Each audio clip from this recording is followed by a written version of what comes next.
berlatar pada tahun 1942. Saat itu ada sebuah kapal penumpang Jepang bernama Lisbon Maru yang membawa 1.816 tawanan dari Perang Inggris. Namun di tengah perairan Laut Cina, kapal itu terkena serangan torpedo Amerika yang menyebabkan kebocoran pada kapal sehingga menimbulkan suara dentuman sampai ke Pulau Dongji yang hanya berjarak 2 mil dari lokasi kejadian. Pulau Dongji merupakan pulau kecil yang dihuni oleh mayoritas nelayan. Awalnya para penduduk di pulau tersebut hidup makmur dan berkecukupan. Namun setelah kedatangan Jepang dan menguasai tempat tersebut, mereka diperbudak bahkan tidak dibebaskan untuk melaut lagi dengan menahan seluruh perahu milik para nelayan.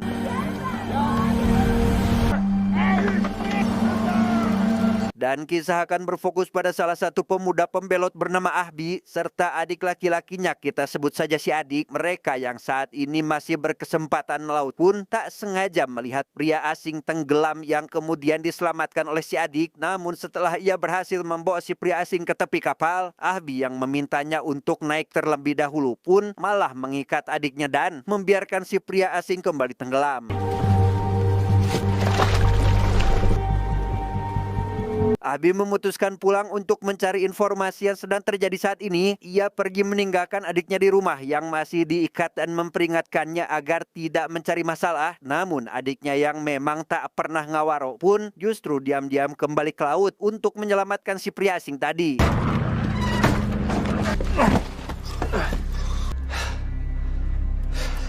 Pria asing tersebut bernama Thomas, salah satu tawanan Jepang yang berhasil selamat dan saat ini sudah berada di rumah si adik yang karena perbedaan bahasa dari keduanya, mereka sempat salah paham saat Thomas meminta sebuah parang untuk mengobati lukanya. Namun meski begitu, Thomas berhasil meyakinkan si adik dengan ekspresi dan bahasa isyarat.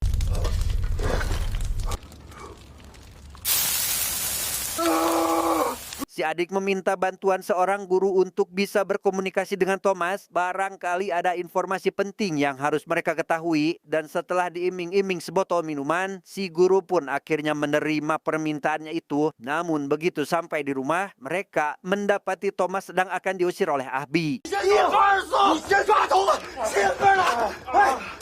Setelah guru berhasil melerai dua bersaudara itu, Thomas mulai bercerita bahwa ia merupakan tawanan perang Inggris yang hendak akan dibawa ke Jepang. Ia mengaku butuh bantuan untuk menyelamatkan rekan tawanannya yang lain yang masih terkurung di dalam dek kapal. Namun karena ia berbicara terlalu cepat, guru tidak sepenuhnya paham dan hanya menyimpulkan jika Thomas merupakan anggota pasukan sekutu yang dulu pernah membantu mereka melawan Jepang. 1800 Englishmen. English. Yes, Englishmen.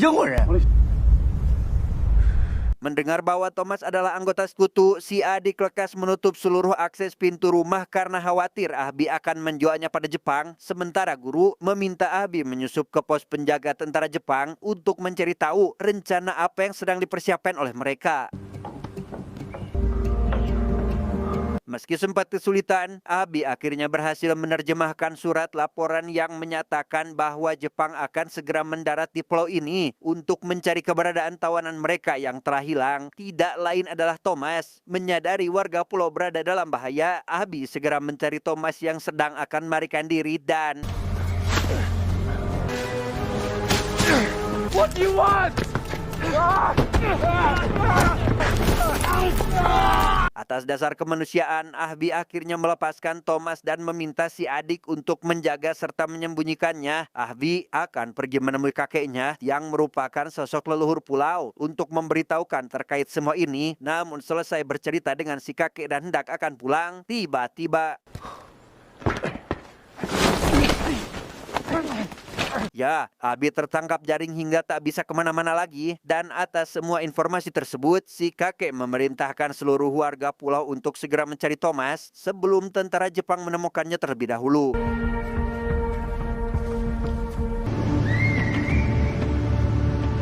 Warga pulau berbondong-bondong menaiki bukit untuk melihat apakah kapal Jepang sudah mendekat atau tidak. Sialnya, tentara Jepang tiba lebih dulu sebelum warga berhasil menemukan Thomas. Dan setelah seorang penerjemah memberitahu bahwa warga tidak menemukan orang dengan ciri-ciri yang disebutkan, salah satu letnan Jepang merasa dibohongi sehingga ia langsung mengancam dengan akan meledakkan seluruh perahu milik warga.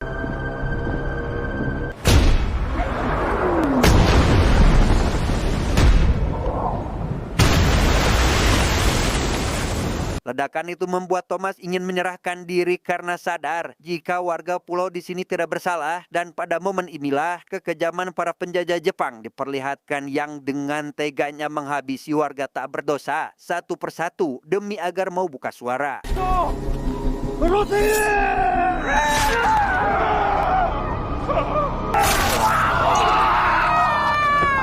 Saat sedang membrutal itulah datang Thomas dan melapor apa yang terjadi padanya, termasuk ledakan kapal, dan kedatangannya ke pulau adalah kehendaknya sendiri. Namun melihat topi warga yang dipakai Thomas, si letnan semakin marah karena ia menyadari bahwa Thomas sebenarnya disembunyikan oleh warga pulau, sehingga si letnan langsung menunjukkan beberapa warga sebagai sandera demi membungkam peristiwa ini.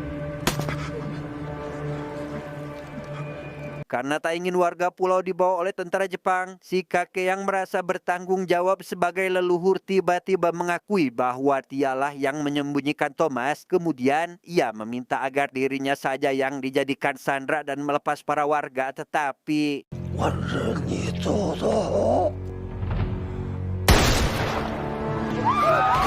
ya, sungguh kejam. Jepang seakan tak lagi memiliki hati nurani sebagai manusia yang dengan tega menghabisi si kakek dan membawa warga pulau yang tadi sempat ditunjuk termasuk Thomas. Melihat semua kebengisan Jepang, si adik sekonyong-konyong mengajukan diri untuk ikut dibawa oleh mereka meski sebelumnya sempat ditahan oleh si guru.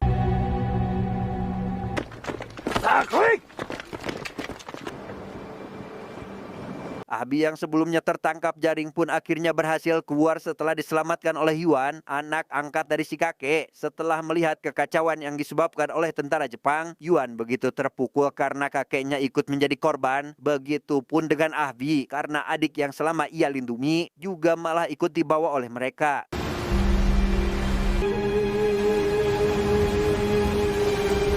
Sempat terjadi cekcok saat sang guru dan si penerjemah berusaha menahan Abi untuk tidak memberontak atau menyerang tentara Jepang demi menyelamatkan adiknya, karena tindakan itu hanya akan sia-sia dan justru membuat jumlah pemuda di pulau ini semakin berkurang. Inilah kapal Lisbon Maru yang membawa tawanan perang Inggris. Saat ini si adik dan beberapa sandera dari Pulau Dongji segera dimasukkan ke dalam ruang kargo yang telah dipenuhi ribuan korban dalam kondisi begitu memprihatinkan. Bahkan beberapa dari mereka telah tewas akibat kehabisan tenaga. Sementara untuk Thomas, ia harus menerima hukuman eksekusi yang dilakukan tepat di hadapan si adik itu sendiri.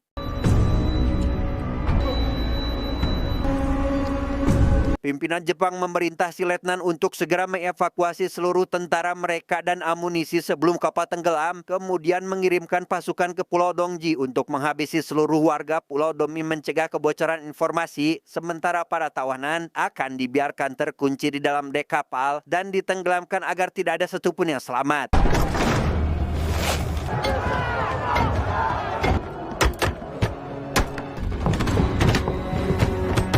Seluruh warga pulau menguburkan jasad para korban dan menggelar doa bersama untuk para sandera yang dibawa oleh Jepang agar mereka dapat kembali dengan selamat. Namun di tengah ritual pemakaman sedang berlangsung, mereka malah dihujani tembakan sampai si penerjemah pun terluka dibuatnya.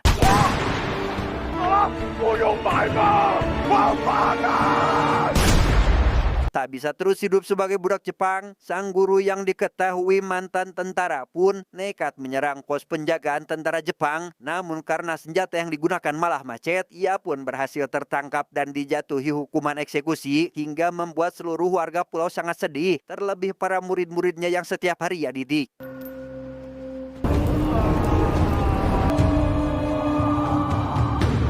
Abi terlihat sedang menuju ke kapal Lisbon Maru dengan maksud untuk membawa kembali adiknya beserta para warga lain. Ia tak mendengarkan nasihat guru karena yang terpenting baginya sekarang adalah keselamatan si adik itu sendiri.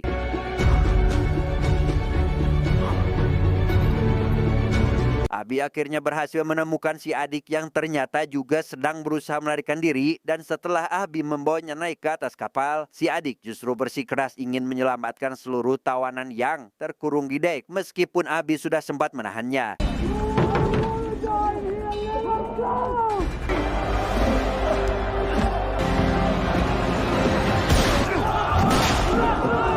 Dan Dan ya, sesuai dugaan, kekacauan pun tak bisa dihindari saat semua tawanan di dalam berusaha keluar. Yang di tengah kekacauan tersebut, tentara Jepang yang sadar dengan hal itu pun langsung menghujani mereka dengan peluru sehingga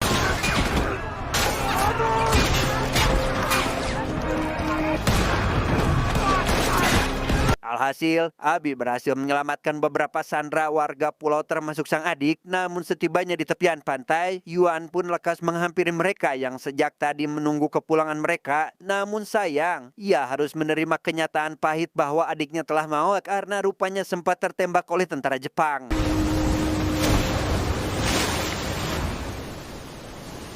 Tak ingin terus larut dalam kesedihan, Abi mendatangi pos penjagaan Jepang untuk membalaskan dendam atas kematian sang adik. Ya, langsung menghabisi para tentara satu persatu sehingga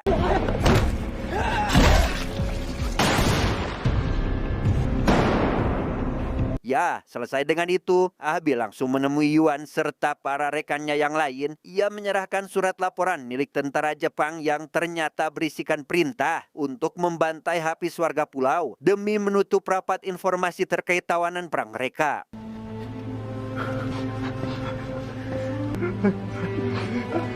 Keesokan harinya, Abi memutuskan untuk meneruskan perjuangan sang adik dalam menyelamatkan seluruh tawanan perang. Dan meski sempat dicegah oleh Yuan, ia tetap berangkat dengan penuh ambisi, berjanji akan kembali pulang dengan selamat setelah semuanya selesai.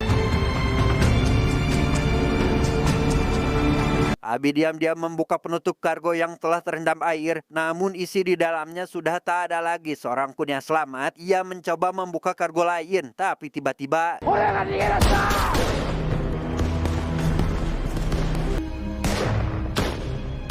ya, aksi tersebut akhirnya ketahuan hingga kekacauan kembali terjadi. Namun mengingat jumlah tawanan perang jauh lebih banyak dibanding pasukan Jepang yang bertugas, mereka pun akhirnya berhasil menumbangkan seluruh pasukan, meski tak sedikit juga dari para tawanan yang terkena serangan senjata api.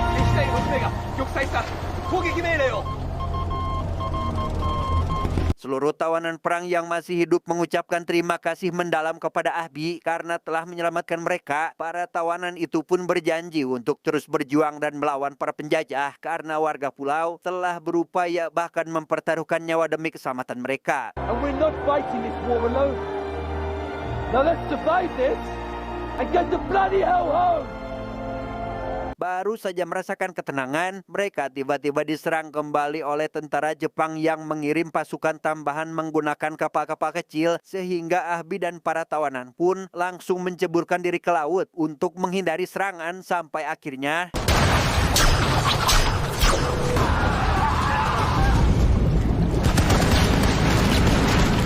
sungguh kejam, para tentara Jepang dengan tega menghabisi para tawanan perang yang sedang bertahan hidup di hamparan laut yang luas dan dingin, membuat Abi harus berpikir cepat untuk menemukan cara lain bagaimana menghentikan dan menghabisi para tentara tersebut. Sementara itu di saat yang bersamaan, Yuan membongkar patung mendiang ayahnya. Ia bersujud memohon izin untuk memberontak melawan Jepang karena selama ini mereka hanya diam dan patuh sesuai dengan perintahnya. Faktanya, para tentara Jepang justru dengan tega menghabisi warga, bahkan si kakek dan juga gurunya sendiri. Ia juga meminta restu melanggar aturan pulau yang melarang perempuan berlayar sebab akan ikut menyelamatkan seluruh tawanan sesuai dengan semboyan leluhur mereka, yaitu menolong siapapun yang berada di laut tanpa memandang asal-usulnya.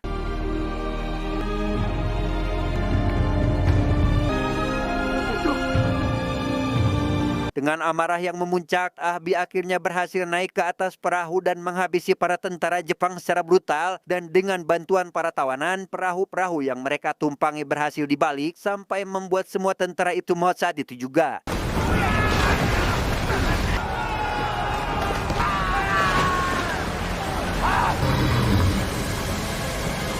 Di tengah hamparan laut biru dan luas, Abi dan para tawanan yang masih hidup pun berjuang di antara hidup dan mati. Tubuh mereka nyaris tak bertenaga untuk berenang karena dinginnya air laut. Namun harapan kembali datang saat melihat kapal-kapal milik para nelayan dari pulau datang bagaikan malaikat penyelamat yang berlayar untuk menolong mereka.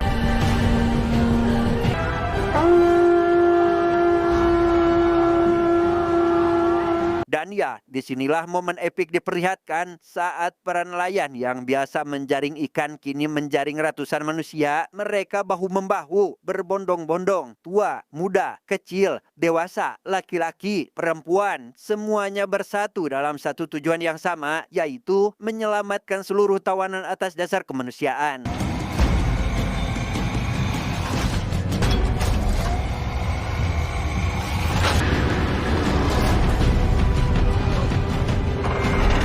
Misi penyelamatan itu berjalan lancar hingga kapal Lisbon Maru terbelah, memicu ombak besar dan pusaran air yang mampu menarik siapapun ke dalamnya. Namun meski begitu, para nelayan tak kehabisan akal dan memilih mengikat tubuh mereka dan turun ke laut untuk menarik para tawanan perang ke tepi kapal.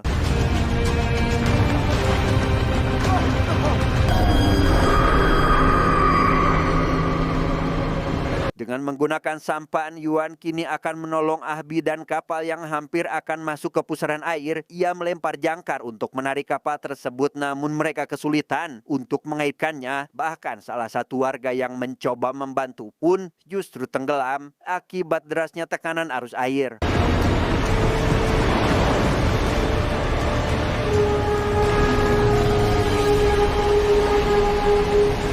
Tak punya pilihan lain, Abi yang kondisinya sudah sangat parah pun akhirnya turun tangan agar perjuangannya tidak sia-sia. Ia berhasil menemukan jangkar dan mengaitkan jaring tersebut. Namun karena derasnya arus air serta tenaganya yang kian habis, Abi akhirnya tenggelam saat itu juga.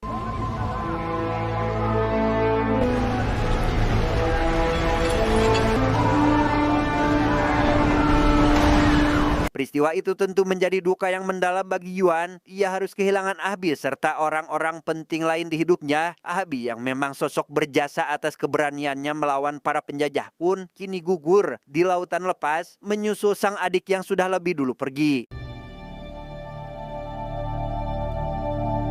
Pihak Jepang yang menyaksikan pemandangan itu dari kejauhan pun akhirnya membatalkan serangan karena kemunculan para nelayan Cina dalam jumlah besar bisa berpotensi memicu reaksi negatif dan kecaman internasional yang bisa merugikan mereka ke depannya.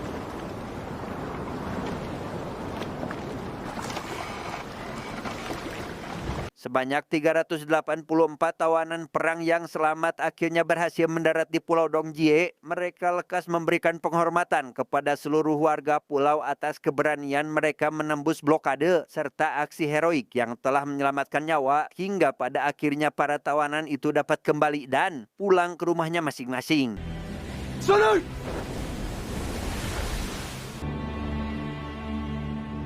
Dan ya, rupanya film ini diangkat dari kisah nyata, sehingga pada akhir film kita akan diperlihatkan dengan ungkapan terima kasih serta kesaksian asli yang diwariskan kepada anak, cucu, dan kerabat para tawanan, juga dari sudut pandang anak, cucu, dan kerabat para nelayan yang masih hidup sampai saat ini.